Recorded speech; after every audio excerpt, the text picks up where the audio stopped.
মনোনয়নপত্র জমা দিতে গিয়ে জেলা শাসক দপ্তরের অফিসে ঢোকার মুখেই পুলিশি বাধার সম্মুখীন হন বিজেপি প্রার্থী শ্রী রূপা মিত্র।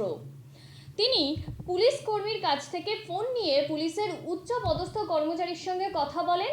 একাধিক বাকবিতণ্ডার পর কিন্তু তাকে জেলা শাসক দপ্তরে ঢুকতে দেওয়া হয় তার মনোনয়নপত্র জমা দেওয়ার জন্য, কিন্তু তাকে বাধা দেওয়া হচ্ছিল বলেই অবশেষে জেলা শাসক দপ্তরে মনোনয়ন জমা দেন দক্ষিণ মালদার বিজেপি প্রার্থী শ্রী রূপা মিত্র চৌধুরী। সেই ছবি আপনাদের সামনে।